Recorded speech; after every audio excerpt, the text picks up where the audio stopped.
যে খবরে আরো একবার নজর রাখবো, কুন্তল ঘোষ তার জেল মুক্তি হতে চলেছে, কারণ সুপ্রিম কোর্টে এবার তার জামিন মঞ্জুর হয়েছে। সিবিআই এর করা মামলাতেই শর্ত সাপেক্ষে জামিন পেয়েছেন কুন্তল ঘোষ।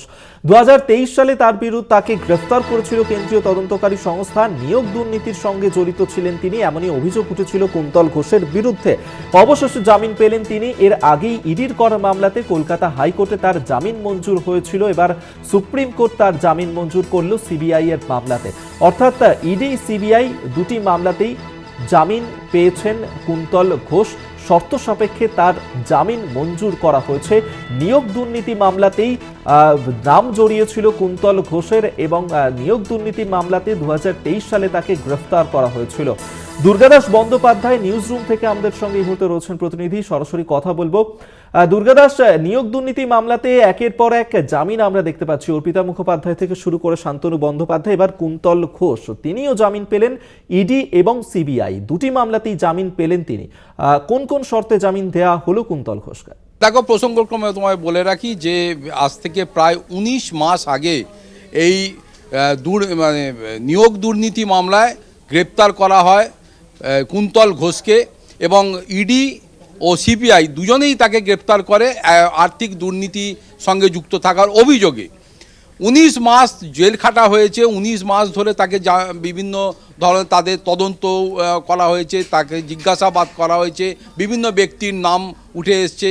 তাদের মধ্যে থেকেও কিন্তু একাধিক ব্যক্তি ইতিমধ্যেই ছাড়া পেয়ে গিয়েছেন, যেমন মানিক পুত্র সৌভিক থেকে শুরু করে অর্পিতা থেকে শুরু করে একাধিক ব্যক্তিত্ব। ফলে বোঝা যাচ্ছে যে এই যে নিয়োগ দুর্নীতিতে প্রথমে তিনি 19 মাস পরে কিছুদিন আগেই তাকে ইডির পক্ষ থেকে তার বিরুদ্ধে যে সমস্ত অভিযোগ তাকে সেগুলিকে খারিজ করে মহামান্য আমাদের কলকাতা হাইকোর্ট তাকে রিলিজ দেয়। পরবর্তীকালে আজকে দেখা গেল যে আমাদের সুপ্রিম কোর্ট, দেশের সর্বোচ্চ আদালত, তাকে সূর্যকান্ত এবং উজ্জ্বল ভূঁইয়ার যে ডিভিশন বেঞ্চ তাকে আজকে রেহাই দিল এবং তাকে শর্ত সাপেক্ষে জামিন দিল। এবং শর্তগুলো কি না, তিনি দেশের বাইরে যেতে পারবেন না, তার যে নির্দিষ্ট মোবাইল নম্বর তার কাছে সব সময় রাখতে হবে, যাতে তিনি সর্বসময় 24 ঘন্টা 365 ইডি বা সিবিআই বা যে সমস্ত এজেন্সি রয়েছে তারা তাকে মনিটরিং করতে পারেন। এমনকি কলকাতা বা রাজ্যের বাইরেও তিনি যেতে পারবেন না। যাওয়ার যদি প্রয়োজন হয় সেক্ষেত্রে লিখিতভাবে ইডি বা সিবিআইকে আধিকারিকদের জানাতে হবে যে কেন, কি পারপাসে, কোথায় তিনি যেতে চান। ফলে এরকম একাধিক শর্ত দেওয়া হয়েছে। কিন্তু শর্তগুলোর থেকেও বড় কথা হচ্ছে যে প্রথমে এই নিয়োগ দুর্নীতির ফলে যে কুন্তল ঘোষকে বা যাদেরকে আটকে রাখা হয়েছিল একে একে তারা যে ছাড়া পাচ্ছেন বা তারা যে শর্ত সাপেক্ষে জামিন পাচ্ছেন বলা যেতে পারে, এটাই কিন্তু প্রমাণ করছে যে বা প্রশ্ন উঠছে দেশের মানুষের কাছে, তাহলে কি কোথাও এই রাজনৈতিক বা পলিটিক্যাল ভ্যান্ডেটার জন্যেই এই কেন্দ্রীয় এজেন্সিকে কাজে লাগিয়ে এই নিয়োগ দুর্নীতি থেকে আরম্ভ করে আর্থিক লেনদেনের দুর্নীতি থেকে আরম্ভ করে বিভিন্ন বিষয়গুলো ঘাড়ে চাপিয়ে দিয়ে তাদেরকে জেলবন্দি করে রাখা হচ্ছে, এবং যে নির্দিষ্টভাবে তাদের বিরুদ্ধে তাদের যে অভিযোগ সেটা এস্টাবলিশ করতে না পারার কারণেই কি একদিকে যেমন হাইকোর্ট থেকে সুপ্রিম কোর্ট প্রত্যেকেই এই একের পর এক আমরা দেখতে পাচ্ছি ইডি এবং সিবিআই এর আধিকারিকদের ভৎসনা করছে। ইডি সিবিআইরা একাধিকবার ভৎসিত হচ্ছেন তাদের কাজের জন্যে। কোথায় গিয়ে তাহলে মনে হচ্ছে যে এখানে হয়তো রাজনৈতিক প্রতিহিংসা পরায়ণতার কারণেই এই ধরনের মানসিকতা নিয়ে এই ধরনের সাসপেন্ডেড যুব নেতা থেকে শুরু করে একাধিক ব্যক্তি যারা রাজনীতির সঙ্গে যুক্ত রয়েছে তাদেরকে বেছে বেছে তুলে আনা হচ্ছে। ফলে দেশের মানুষের কাছে কিন্তু সিবিআই এবং ইডির যে ভাবমূর্তি সেটা কিন্তু প্রশ্নচিহ্নের সামনে বিগত দিনেও দাঁড়িয়েছে, আজও দাঁড়াচ্ছে। এবং এইভাবে চলতে থাকলে ইডি এবং সিবিআই এর ভাবমূর্তি কিন্তু যে তলানিতে চলে যাবে, মানুষের কাছ থেকে তাদের যে অ্যাক্টিভিটি, তাদের যে গ্রহণযোগ্যতা সেটা যে তারা হারাবে, প্রাসঙ্গিকতা হারাবে, সেটাই কিন্তু উঠে আসছে। এই আজকে অন্ততপক্ষে আজকে কুন্তল ঘোষের যে জামিন সেটাই প্রমাণ করছে। বিগত দিনের যারা যারা এই একই কেসের জামিন নিয়েছে বা জামিন পেয়েছে, তাদেরও এই বিষয়ে কিন্তু ইডি সিবিআই একই প্রশ্নের সামনে বা ভারতবর্ষের মানুষের সামনে কিন্তু এর উত্তর তাদেরকে আগামী দিনে দিতে হবে। এই কেন্দ্রীয় যে সরকার বর্তমানে চলছে, বিজেপি নেতৃত্বাধীন সরকার, যারা মনে করা হচ্ছে যে এই সিবিআই এবং ইডিকে পরিচালিত করছে, নিজেদের স্বার্থে ব্যবহার করছে বলে অভিযোগ উঠছে বারবার, তাদেরকে কিন্তু এর উত্তর দিতে হবে। দুর্গা, আরো একটা বিষয় জানতে চাইবো যে আমরা দেখেছিলাম যে এই নিয়োগ দুর্নীতি মামলায় তদন্তের ক্ষেত্রে বারবার কেন্দ্রীয় তদন্তকারী সংস্থা তাদেরকে রোষের মুখে পড়তে হয়েছিল আদালতে, এবং সেক্ষেত্রে দীর্ঘদিন ধরে এভাবে জেলবন্দি ছিলেন যাদের বিরুদ্ধে অভিযোগ উঠেছিল, তারা অবশেষে একের পর এক এইভাবে জামিন পাচ্ছেন। কোথাও গিয়ে কি কেন্দ্রীয় তদন্তকারী সংস্থা তাদের ব্যর্থতা সেটাই কি সামনে আসছে বারবার এই ঘটনা? একদমই তাই। তার কারণ হচ্ছে যে প্রথমে মনে রাখতে হবে যে আমাদের দেশে ইডি আর সিবিআই এর কাজটা কি, তাদের ভূমিকা কি।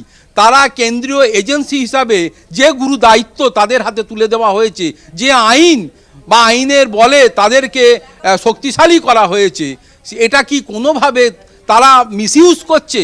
বারবার তো তাই প্রমাণিত হচ্ছে।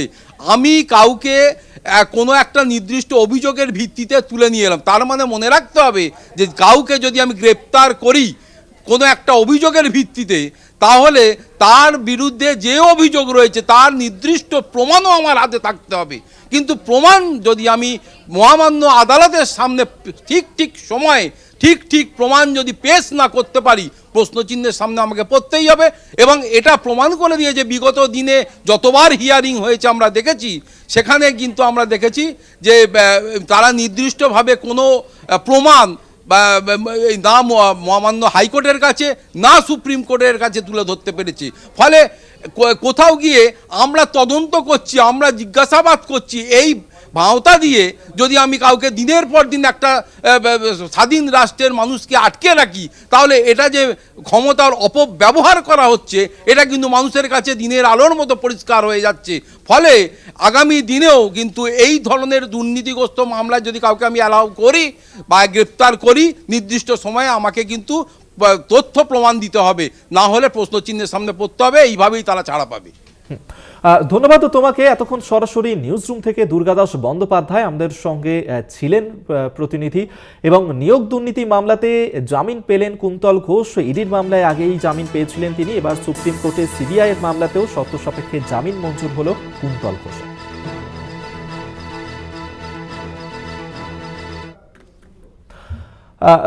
যে কুন্তল ঘোষ তিনি জামিন পেয়েছেন নিয়োগ দুর্নীতি মামলাতেই, ইডি সিবিআই দুপক্ষের মামলাতেই জামিন পেয়েছেন। আমরা এই নিয়েই কথা বলেছিলাম রাজনৈতিক মহলের সঙ্গে, তারা কিভাবে দেখছেন শোনাবো আপনাদের। যদি সঠিকভাবে তদন্ত না করতেন তাহলে তো মামলা খারিজ করে দেওয়া হতো।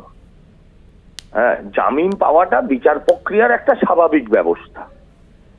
হ্যাঁ, জামিন পাওয়াটাই স্বাভাবিক, না জামিন হওয়াটা অস্বাভাবিক।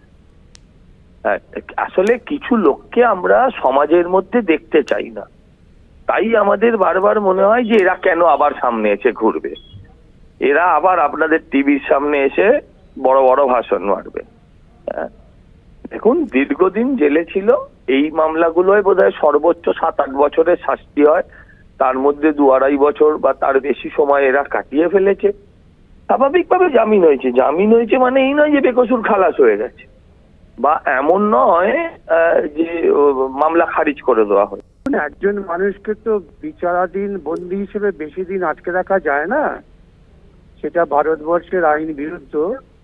যারা তদন্ত করতেন তারা ঠিকমতো দ্রুত তদন্ত করে বিচার প্রক্রিয়া শুরু করতে না পারলে বেল হয়ে যাবে এইরকম। এটাই হচ্ছে সিবিআই এবং ইডির দায়িত্ব, যেটা তারা ব্যর্থ হচ্ছেন, যে তাড়াতাড়ি এদের বিচার প্রক্রিয়ার মধ্যে নিয়ে আসা।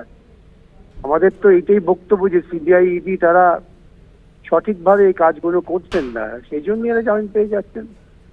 জামিন বিচার ব্যবস্থার একটা অঙ্গ। আইন আদালত থেকে জামিন পেয়েছে সে বিষয়ে আমাদের কিছু মন্তব্য নেই, কিন্তু সিবিআই বা ইডি যে শুধুমাত্র ঘোরাফেরা করছে, 2 বছর 2.5 বছর ধরে কাউকে তথ্য জোগাড় করে দিতে পারছে না। মানে অনুব্রত বাবুর ক্ষেত্রে দেখলাম যে মিডিয়েটার পায়নি বলে, ট্রান্সলেটর পায়নি বলে তাকে জামিন দিতে হয়েছে। বোঝাই যাচ্ছে তদন্তটা কেমন করছে। মাথার উপরে ইডির হাত আর ওপরে দাদার হাত থাকলে এরা সবাই জামিন পাবে। এ তো সবে শুরু। পার্থবাবু থেকে শুরু করে সবাই এবার জামিনের জন্য অপেক্ষা করছেন। দেখতে থাকুন, সবাই বাইরে থাকবেন। দুর্নীতি নিয়ে তৃণমূলকে বলেছে দুর্নীতি নিয়ে ভোটে কোনো প্রভাবিত হয় না, ফলে দুর্নীতি যেরকম চলতে থাকে সেরকম চলবে।